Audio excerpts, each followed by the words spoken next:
Hello, everyone, and welcome to another elite episode of the Get Authentic with Marcus show. I'm your host, Marques Ogden. On today's episode, we are joined by Miss Sarah Romanko. But before we bring up Sarah to the stage, I want to thank one of our amazing sponsors, Crown Wealth Group. Most successful people have a team of advisors, accountants, lawyers, brokers, but rarely are those experts actually talking to each other. This creates gaps, friction, and missed opportunities. At Crown Wealth Group, they bridge those gaps with their personal CFO solution. Think of it this way: you are the CEO of your wealth. Their job is to understand your deepest goals, coordinate the experts, and deliver advice where every piece works together. They just don't have a plan. They manage the execution from the first conversation to the dotted line. But they also know that wealth is about more than just a balance sheet. That's why they offer a concierge service to handle life's most exciting but often most frustrating transactions. Whether you're buying a car, a boat, or planning a dream vacation, they manage every step of the process. They take on the logistics so you can enjoy the purchase without the headache of the paperwork. By bringing every area of your finances and lifestyle into maximum efficiency, they save you more than just money, they save you time. If you're ready for better answers and more empowerment of your future, you're ready for the Crown Wealth Group. Now, here she is, Sarah. How you doing today, Sarah? Doing great. It's great to be here. Well, thank you for joining us. I'm very excited to have you here, young lady. Sarah, first question. What does the word authentic slash authenticity mean to you? To me, authenticity is not being afraid to be who you are and being authentic in all aspects of your life. So, for example, when I built my career in venture capital, I wanted to be myself and not let anyone outside of my job or anyone in my community really dictate who I was and how I was going to operate. What that means is whenever I make a post on LinkedIn, whenever I go to an event, whenever I speak at an event, whenever I meet with the founder, I'm always the same person. And who you see online is the same person that you see in person. And this is so important because I wanted to be someone who's very approachable, someone who it feels like is easy to get to know, because that's very important to me. Because oftentimes people see venture capital as, people who just have money, who are just trying to make a quick deal, make some money. But I really want to be that person that you want to build that great working relationship with. This is fantastic, Sarah, because so many people online put out one facade and then offline there's somebody else, right? For example, someone called me, Sarah, about potentially doing some work with them, and they worked for a company that that's a client of ours. And this person is no longer there at that company. And that person was telling me some information about the company that I didn't like and was kind of talking bad about them, but wanted to hire me. And I told this individual, I just don't operate that way. Like, your money, I understand it's a lot of money, but that's not me. Like, I'm not going to take from somebody that's talking bad about a client that I respect, that I really admire and think highly of. Again, it's bad to talk bad about anybody in general. You talk bad, but when you talk bad about something that I know, that's really something like, I can't do that. Again, that's being authentic, right? Say, like, I'm not going to just tell people I'm this authentic guy and da da da, and then turn around and then take money from somebody that I know is not going to be a good fit. So I love this. Sarah, please tell us more about your backstory and then how you got into and then your work in the venture capital space. Of course. So I grew up watching Shark Tank from a very young age. And for the longest time, I could say that I had seen every episode. But fun fact, I've actually been a little behind. So technically, I haven't seen every episode of Shark Tank now. Need to catch up, just been busy working. But ultimately, I, took many business classes when I was in high school. I participated in business competitions. I started networking. And then I also, when I was in college, I ended up majoring in general business with a focus on entrepreneurship. And at that point, I knew that I wanted to work in venture, but it was very challenging because I didn't have, any family connections. I didn't have an Ivy League degree, no finance background, no tech background, didn't do consulting, and I really had to work my way into it. And so ultimately, what I did is I really focused on paying it forward, building really strong relationships, and seeking to add value first before asking for something in return. And this is really how I built my career. And that's how I landed my first ever VC role back when I was a student. And that just kept growing from, fellowships to internships to full-time roles. Now I am working in my dream job on the investment team here at Geek Ventures. Ladies and gentlemen, I love how Sarah said that she didn't have a lot of experience, didn't have any family connections, no nepotism, didn't know who to talk to, where to go. But what she did, and I hope you caught that, ladies and gentlemen, she offered value to people before she asked for anything in return. It's funny, Sarah, we have a job coming up for a big client next month doing like a sales training video. And they said one of the questions I'm going to be interviewed is how can people find a unique way to ask for referrals? And my exact answer, Sarah, was find people in your network, reach out to them, offer value to your network before you ask them to give you anything.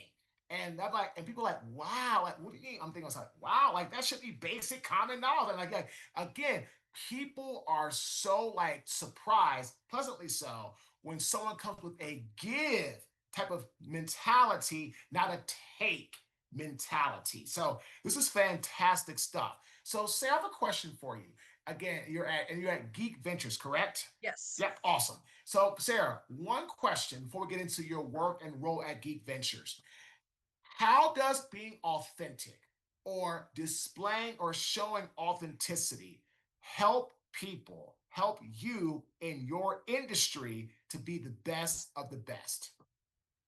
It really helps me because ultimately venture capital is about trust. It's about building relationships. And it's, one key part of my role is specifically, sharing deals. Like when I say deals, I mean companies that we could potentially invest in. And, it also means finding ways to help each other out. And a lot of times there's handshake deals, meaning that you may not explicitly say, oh, like if you do this, I'll give you this, but it's more of, oh, I'll help you, you'll help me, we'll all help each other. And it's more kind of casual. And this is why that authenticity is so important because, if oftentimes when we invest very early and we may invest with very little information. And so being authentic and showing Hmm. up and who you are, it really helps you build that trust and it helps you get conviction early on. And that's, like I said, it's not just when you decide to make an investment. It really comes down to, do I want to work with this person? Maybe if we're, bringing on like at one point, we had some interns that we brought on, and a lot of times it was like, built on trust, like we trust this person. Or when the team hired me was, do we trust her? Do we want to invest in her as one of our team members? So, this authenticity is just so important. And also because of reputation, it's a small world, everybody knows each other. And so if you're authentic, it helps you build a great relationship with other people. But if not, it can cause many challenges in the industry and in being successful. Ladies and gentlemen, I hope you got from that last segment. If you are not authentic, if you are not genuine, if you're not real, it's a small world that we live in. You think it's very big, which it is. But again, in certain industries, especially like venture capital, it is really, really small, right? And if you get this reputation of somebody not following through, not doing what you say you're going to do, that's out for your own gain before your client's gain, it's going to get around. And people are going to say, oh, there they are again, that unauthentic, not genuine person. They're going to be like, oop, shy away. So again, Sarah, this is fantastic. So Sarah, can you please give and share some more light, shed and or share some more light for our global audience on Geek Ventures? Tell us more about your company, when you all were founded, and what makes you all so awesome in your industry. Of course. So Geek Ventures was founded in 2021. I joined the team in 2024, specifically on the investment team. What I specifically do is I source companies, I evaluate them, I perform due diligence and make recommendations for deals that we'll invest in. Also work with our companies after we invest. This is a really key part, in the sense that, I'll help with like customer intros, hiring, investor introductions, really any way that we can provide value. Also do a lot of speaking events, judging events, volunteer in the community, host events, and then just kind of going back a little bit. So like how we specifically invest, high level, we invest in immigrant founders to the U.S. We focus on AI and robotics startups. We typically invest at pre-seed and seed, meaning very early, and we typically write 100 to 700K checks, and that's pretty much us. I love this. Ladies and gentlemen, this is fantastic. So, Sarah, I'm going to be completely honest with you. Again, I'm authentic.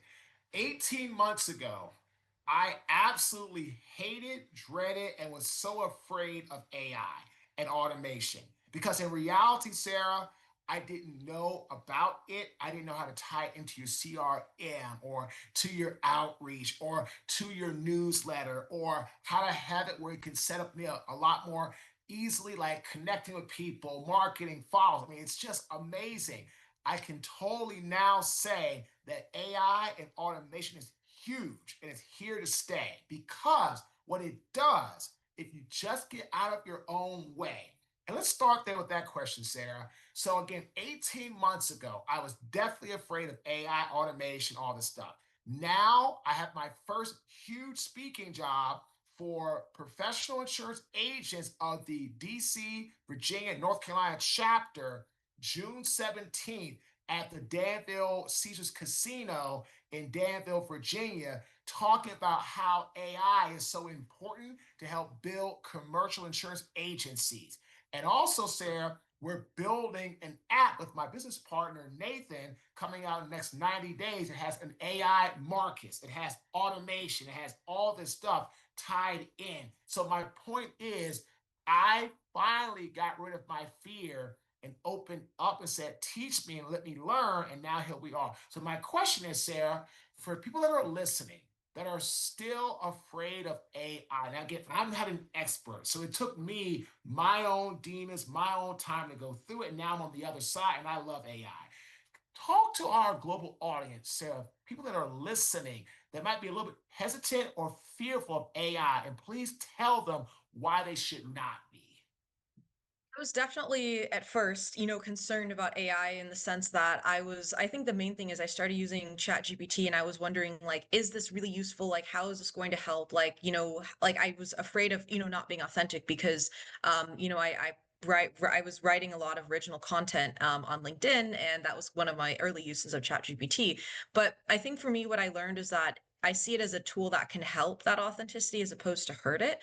And it can also make it easier for you to do the things that you care about. So because of AI, I'm now able to do more of the impactful work and use AI for more of the day-to-day tasks that, may not require as much of my time now. So for example, maybe I need to write a quick email and AI can help draft that, still using my voice because I can say, okay, this is like my voice and still maintaining that. But I'm able to spend more times on the things that matter. So for example, hosting events in my community or meeting with founders. And that's not something I use AI for because I still want to be authentic. So that's kind of how I see it, as it's similar the way that when Excel came out, it helped accounting and finance professionals do their job easier, but didn't take away from the important tasks.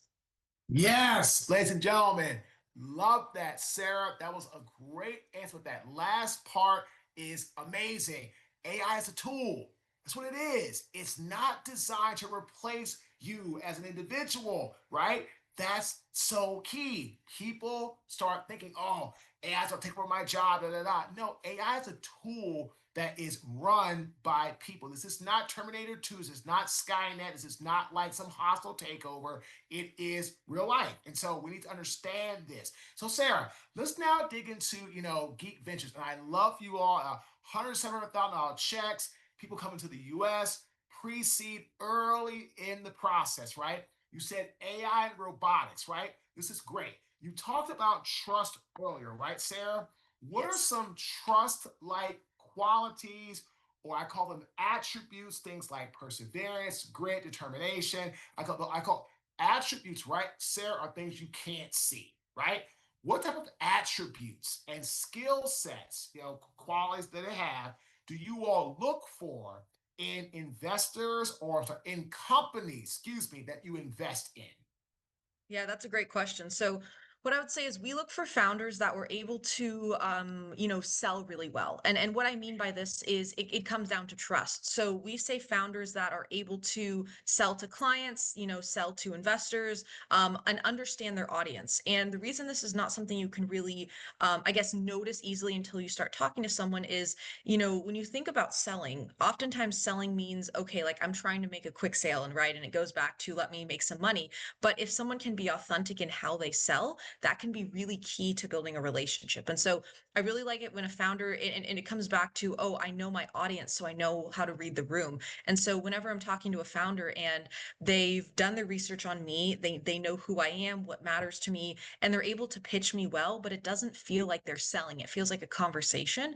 I think that's a really important attribute because then we're able to build that relationship. And there's several companies I've worked with that I've been able to work with or I've worked with in the sense that, we ended up investing in them. And then I worked with them after the investment. We just felt like we were able to really connect with each other and actually able to help them in a way that it was very authentic. So that's definitely what we look for. Ladies and gentlemen, look for people that can sell, that know their industry, that know their target audience. I love that. I'm reading a book right now, Sarah, called Authentic Based Selling, right? And it talks about how authenticity and integrity are everything, right? Everything. And it says in the book, and it's one of the chapters, integrity based selling is everything. So again, it says integrity is not a tool that you pull out of your toolbox every once in a while to close a sale. Integrity is a 24/7 item that you need to have all the time, no matter what. Sarah, can you please talk to our global audience that are listening to this awesome episode when it comes to growing a business, building a business, especially as AI, robotic, heavily tech driven, that it's so important that they always show integrity because if they don't, what could happen could really take the company down to the ground. Yeah, this is extremely important for us. So, I think a really good example of this is when I'm speaking with a founder and I ask the founder, I say, how much money are you raising and which investors have committed to the round? Sometimes founders will share names of investors that they really like, but they don't actually have a commitment from.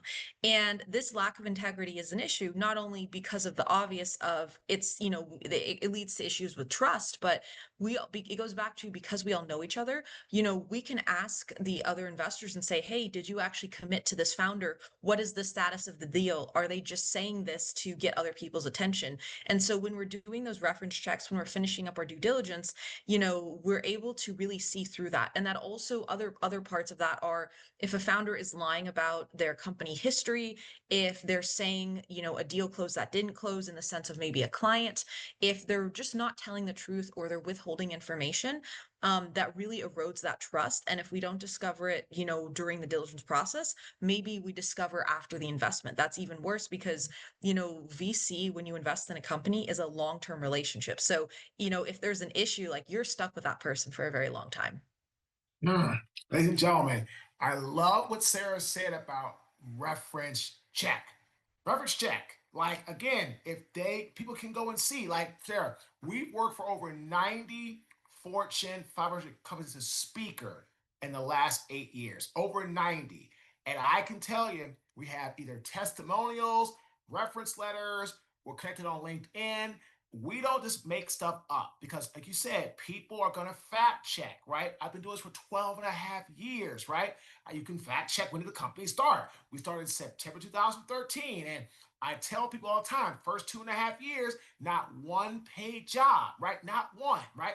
I tell people all the time, when we started podcasting, I wasn't very good. We struggled. We didn't get any spots. Like, I'm not going to say something that I know is not true or it's not integrity based, because if people ever find out that you're not being integrity based or you're not integrity driven, all they have to do is say, yep, I've heard of that's not true. And once that happens, it's like the old saying, it takes you what, 30 years to build your reputation? It takes 5 seconds to lose it. It's gone in a flash. Sarah, you said earlier, it's my last question, because again, Geek Ventures sounds awesome. Great company, great opportunity. If you're in AI, robotics, starting a company, looking for funding, Sarah is definitely who you want to contact, because she can help you get a good lay of the land of like where you're at, how's your business? Does the business make sense? Are you going in the right direction within AI, robotics in that regard?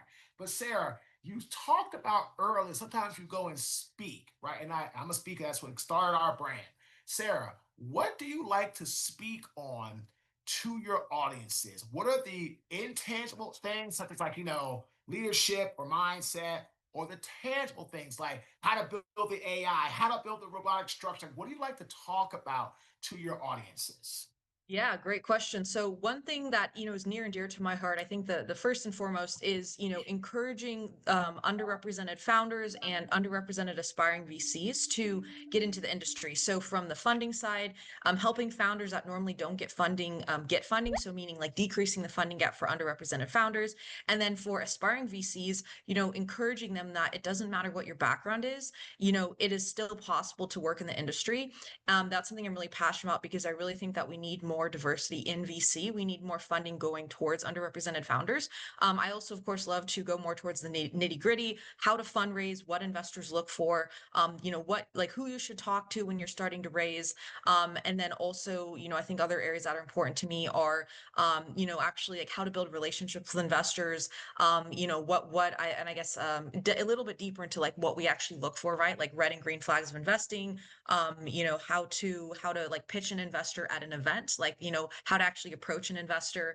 But I think the like summarizing all of this is that the goal here really is to make the ecosystem more accessible and make it seem less like a black box of, okay, there's all this hidden information and we can't access it. So that's really like the purpose and the why that guides whenever I decide if I want to do a speaking event. The reason I would say yes. I love it. I love it. I love it. Sarah, thank you so much for an amazing, awesome interview.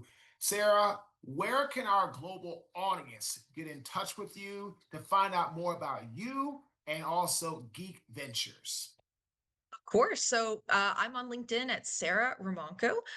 In terms of finding us, geek.vc, very simple website. We have information on our website on how to pitch us if you're interested in getting funding, but feel free to reach out to me on LinkedIn for more information. Love that. Ladies and gentlemen, Sarah and I are going to be chatting because I'm now doing a lot of speaking about that in AI, in that industry, how like we use Chat GPT, we use other forms of AI platforms, we've tied into our CRM, and we're using the landlines and automation workflows, and we're seeing a lot of success as we're now bringing our company into streamline mainstream to not be so disjointed. So again, if you're having thoughts, questions around this, if you're a business owner that can't get funding in AI, in robots, and you fit what Sarah and her amazing team are looking for, please contact her. We'll have her information in the show notes. We want to thank our amazing sponsor, Crown Wealth Group. And again, we want to thank Mr. Zach O'Brien. Zach is at Crown Wealth. You can reach out to Zach at Zach, ZAC, at crownwealthgroup.com. Again, ZAC at crownwealthgroup.com.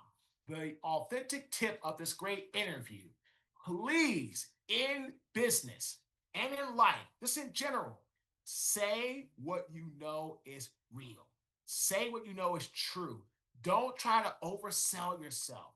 Don't try to say something that you know you can't deliver, trying to get a client, trying to get the funding. Because if you say something you can't deliver and you don't deliver it, and it's going to make you look bad, and people find out you knew ahead of time you couldn't do it, your reputation is through. It's better just to be honest with people, say what you can do. If you can't do it, say, hey, I love this, but I can't do it. This way, people at least know it's the authentic truth. So again, be authentic, be real, be you. Don't try to oversell yourself. Again, this is Marques Ogden. I am the host of the Get Authentic with Marques show. Thanks for tuning in. Have a fantastic day.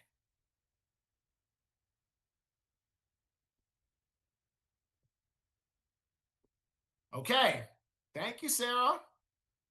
Thank you. Recording stopped. Awesome. You're going to get an email from my team member, Abby, with a meeting.